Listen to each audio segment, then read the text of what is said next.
This president just took healthcare away from 17 million people. He's cutting food assistance to millions of people. There's always this rhetoric about, oh, well, we've got to take care of our people first. Oh, we've got to make sure that American citizens are taken care of. Bullshit. Hey everyone, welcome back to the channel. Today, we're diving into how Krystal Ball totally dismantles Piers Morgan and Clay Travis with undeniable facts, and it's truly a sight to behold. You won't want to miss the moment she unveils their most glaring hypocrisy. You'll be amazed at what she confronts them with. Let's dive into the video. The Democrats have just crashed to a new 35-year low in popularity. Trump has just announced a new trade deal with the EU, which is more advantageous to America than the previous deal. Are you prepared to give Trump any credit today? I will give him credit for humiliating the Europeans effectively. But in terms of delivering for the American people, I mean, remember what we were sold originally? 90 deals in 90 days? How did that work out? And now we're going to have tariffs put on especially key pharmaceuticals coming out of Europe, not to mention European cars. So what you're likely to see is prices go up for your average working class American. So no, for the American people, I think that this is not even close to a win. And reducing the number of people coming in illegally on the southern border from 10 million in 4 years to, I think it was 6,000 last month. You give him credit for that? He certainly has cracked down on the border, no doubt about it. But, you know, the cruelty of this immigration system, we're learning more and more about the men who were sent to CCOT with no due process, who were raped and tortured and abused. We're learning more about the conditions in Alligator Alcatraz. I mean, it's a horror show, which is exactly why the American people are revolting against all of his immigration policies across the board, even though that had previously been a strength for him. All right, Clay Travis, one of the problems, it seems to me, for the Democrats is their unwillingness to give Trump credit when he gets things right. The Trump dementia or derangement syndrome, as people call it, it is a real thing, isn't it? Because I think they would get so much better in terms of a relationship with Trump, with themselves, if they were just able to give him credit where he deserves it. Well, first, the last time I was on with you, Piers, I think I said that I would dress as a full clown if the stock market in 18 months had not rebounded to where it was on election day. We are, as I speak to you right now, at an all-time high. I think you're right. And by the way, I don't know if anybody else on that show who disagreed with me is willing to put on the clown nose, but maybe they should. I hope they at least didn't sell their stocks, despite the fact they were telling everybody else to do it. But yeah, look, Trump ran primarily, Piers, on three things. He ran on the economy, he ran on border, he ran on crime. On the economy, we're at record highs in the stock market. Inflation is basically beaten down to about 2.5%. On the border, as you just mentioned, there are no illegals coming in at all. We are deporting violent illegal criminals at record rates. And on crime, it's not getting a ton of attention, but we are on pace in the United States potentially for the lowest murder rate, lowest violent crime rate in the 21st century, if these numbers can hold for the remainder of this calendar year. I don't see how you could look at those three things and not say, hey, first 6 months of Trump, it's not a disaster. We've also started to lessen the amount of war. There are less people dying. He managed to destabilize the Iranian government and take back their chances of getting nuclear weapons without a single loss of life. I can't think, Piers, in my life, I'm 46, of a better 6 months presidency than what we've seen from Trump so far. Where would you criticize him, Clay? If I were going to criticize him, it would probably be that I think on the Epstein case, I think that they totally overpromised and underdelivered, and I think it has knocked them off their stride. I think Pam Bondi with phase one on the binders, whoever okayed that, it was a colossal misstep that has created a mess of their own creation that was unnecessary. And that they could have addressed in a more succinct, honest way with the public. But if you take that off the calendar, I think you can say, look, the Senate has not moved as aggressively as they should have to confirm his judges. They're not moving at a very good pace there. I think you can address issues on that front. But I think in general, if I were giving him a letter grade, I'd give him an A, maybe not an A+. But an A. And again, I think it's the best first 6 months of any president in my life. I seriously need whatever this guy is having because we must be living on two different planets. How on earth did he earn an A? The part that drives me up the wall about this whole debate is how right-wing supporters will bend over backwards to give their guy credit for just about anything. Sunlight streaming through your window this morning? Yep, that's apparently thanks to the current administration's policies. Did your coffee hit the spot today? That's gotta be due to the new trade agreements. Seriously? Then there's Clay, threatening to don a clown costume if the stock market didn't bounce back. Well, pal, maybe you should put that clown nose on regardless, because this grading is just ludicrous. You're seriously suggesting that 6 months of this warrants an A? Let's have a reality check here. We're talking basic government functioning, not letting the economy implode and keeping crime figures steady. That's not A-grade work. That's what you'd expect at a baseline from any competent administration. It's like awarding someone an A just for clocking into work on time. Believe me, I aim to be fair. I really do. When policies hit their mark, I'll happily give them the nod. When the data gets better, I'm willing to recognize it. But this blind allegiance, where every little thing is chalked up to presidential brilliance, that's not objective commentary. That's straight-up fanboyism. Well, Krystal, what grade would you give Donald Trump? So let me just clear up for your audience. I am not some liberal Democratic sycophant who capes for the Democratic Party and can never give Trump credit. In fact, in his first term, I actually supported the tariffs that he put in place because I thought they made some sort of sense. This term, there is virtually nothing, maybe changing like the pressure on the shower heads, that executive order, that I can get behind. And I'll tell you why, Piers. First of all, his major quote unquote accomplishment at this point is the big, beautiful bill, which will strip healthcare away from millions of people in order to fund a tax cut for the people who need it the least. Second of all, the level of fascistic cruelty with regard to the immigrant population here is more horrifying than I ever could have even anticipated. Deploying the military in American streets, rounding up people at Home Depot, sending them off with no due process to a slave labor camp. Are you kidding me? The idea that this is a peace president, hey, I thought he was going to solve the Ukraine-Russia crisis in a day before he even got into office. That's still ongoing. No changes there. We have backed and funded an absolute campaign of starvation and horror in Gaza, and we started a new war with Iran. So on every single level, this presidency has been a chaotic horror show and a disaster. And the people who will be hurt the most in this country are the very working class people that Trump claimed and lied to support. So I give him an F across the board. And again, I am not some Trump deranged. I've given him credit in the past. I said it was good when he went and talked to the leader of North Korea. I said it was good when he met with the Taliban to try to negotiate a deal. But he never actually had the stones to pull out of Afghanistan. But in any case, he's a disaster this time. I could not in my wildest dreams have imagined how terrible this administration would be and how quickly here only 6 months in. Do you know, out of interest, Krystal, how many people Barack Obama deported in 8 years? I know he deported a lot, Piers. But here, do you realize this, though? Clay said something earlier. He said, oh, we're deporting record-breaking numbers of violent criminals. Look, I'm fine with deporting violent criminals. The reality is that's not what's happening. Actually, the proportion of violent criminals that we are deporting is far less. Why?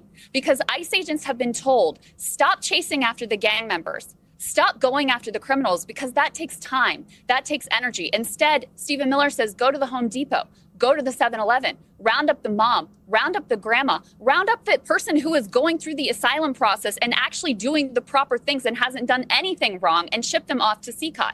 It's disgusting. And that's why there's truly a revolt against it from the American public. I mean, the backlash against Trump's immigration policies is striking. That wasn't actually my question. Yeah. What is your question? Well, do you know how many people Barack Obama deported in 8 years? He deported millions of people. I'm not here to simp for Barack Obama. I think he had a lot of cruelty in his immigration system as well, which I said at the time and have said afterwards as well. Oh, and here we go again.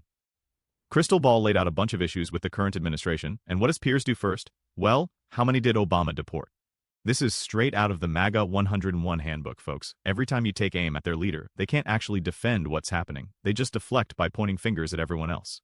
It's the most predictable tactic, and frankly, I'm exhausted by it. Real discussions about today's policies are impossible when one side's whole playbook is just deflection. Krystal presented real examples. like healthcare challenges, immigration methods, and foreign policy dilemmas, and instead, we get the tired "but what about Obama" line. This is exactly the go-to move for right-wing devotees whenever their leader falters. Well, Hillary would have done worse. Current issues aren't being solved, but look at what Biden did. They seem incapable of defending their stances on any merit, so they default to this endless game of whataboutism. What drives me up the wall is how this tactic stifles any real conversation. We should be discussing current events, but end up rehashing history. That's not analysis, that's distraction. The thing about MAGA followers is they'll defend anything as long as it's under their banner. Remember the uproar over executive overreach? Now it's all about strong leadership. They used to harp on fiscal responsibility, now massive spending is par for the course. The guiding principles shift, but their loyalty doesn't waver. This whataboutism is just another tool from their playbook. They can't justify today's policies, so they draw comparisons to past missteps by others. It's like witnessing your house fire and claiming it's not that terrible because your neighbor's house burned years back. Notice how they stretch to find the most disconnected comparisons. Krystal's focusing on specific immigration strategies, and Piers diverts to Obama's deportation figures. These topics don't even belong to the same conversation, but it sounds formal and saves them from tackling what's really at hand. The MAGA crowd has turned this into an art form, regardless of the criticism you present. They're ready with a preloaded line about Democrats. It doesn't matter if it's pertinent or even addresses the issue, they toss it out and pretend the debate is done.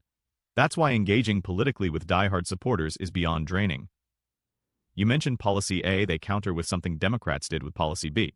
You raise Issue 1, they deflect to talk about Issue 47 from administrations long gone. Staying on topic becomes impossible because they don't actually want to discuss anything. Okay, that's fair enough. Clay, in this immigration policy that Trump is prosecuting, I completely think what he's done on the southern border is brilliant. It's great for America. It's great for security. He's completely stemmed the flow of people coming in there illegally, and everyone should agree to that. I also completely agree, and I think most Americans would completely agree, that the strategy that he set out to do of deporting people who are here in the United States undocumented and then commit a crime, I don't hear any Americans demurring about that. They're like, okay, fine. If you commit a crime when you're here and you're undocumented, you leave. Where the problem comes, and Krystal hit on this, I think, it feels something very un-American about ICE patrolling Home Depot to find people who may have been there 10 years, may have had kids in the United States, may be paying taxes, doing an honest day's work, who may be here undocumented, but who actually are contributing to American society. Do you not have a problem with those kind of people being rounded up in the way they are and shipped out of the country? Tom Homan says there's 20 million illegals in this country right now. We know Joe Biden let in around 10 million in his 4 years, which is an unprecedented stem of illegal immigration. So the first thing Trump had to do was shut down that flow. Second thing he has to do is start to reverse it. And this year he is starting to reverse that process. I think it's unfortunate, but when you break the law, sometimes there are going to be stories that are important to get back. In the same way, when you were in Venezuela, and somebody got on the phone and they said, hey, if you come to America right now, they'll put you up in a hotel, they'll feed you, they'll give you Wi-Fi, and you get to stay in Manhattan. And you're living in squalor in Venezuela. Do you think that encouraged millions of people all over Latin America, those kind of phone calls, to make the trip to America? I think it did. And at some point, American generosity was being taken advantage of, and actual American citizens don't have the resources that they need. So sometimes daddy has to take control, and you have to sometimes be mean. And I think that's the way that the Trump immigration policy has to go, because the phone calls have to shift from, hey, you can stay in a 4-star Manhattan hotel and get taken care of on American taxpayer dime, to, hey, they're looking for people who are here illegally, don't come, and maybe even consider going back. And historically, the way that immigration worked in this country when illegals came in was they came in seasonally and then they walked back, basically traveled back to Mexico and still had lives there. What's happened is people have stopped going back to their countries of origin at all, and we can't be. I would ask to Krystal or anybody else, okay, you think it's being too mean. What's the number of illegal immigrants in this country that would be too many for you? For Krystal, for anybody else out there? For me, 20 million is too many. For a lot of Democrats, I think 100 million wouldn't be enough. So where do you draw the line? If you're breaking the law, sooner or later, there have to be consequences. So can I just? Well, I that is a good question, and Krystal, about that. Yeah, Krystal, answer that. I want to address a couple of things about that. So first of all, I'm probably more permissive of immigration than your average Democratic Party member. You know, I know there's this idea that Democrats are open borders. That's obviously preposterous.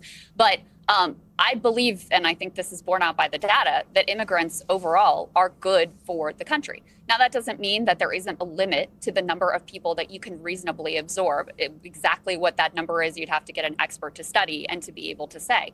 But there's something honest about what Clay is saying here, which is basically like the cruelty is the point. We need to make an example of people. It needs to be a horror show. That's exactly why you have these grotesque ASMR videos of deportations, all this like fascist theater of marching everybody through the park, the intentional cruelty at Alligator Alcatraz, the shipping of people to CCOT, where again, we now know that there are reports of rape and torture and abuse. Yeah, that is all an intentional part of the policy. So I appreciate the honesty about that. The dishonest part is there's always this rhetoric about, oh, well, we've got to take care of our people first. Oh, we've got to make sure that American citizens are taken care of. Bullshit.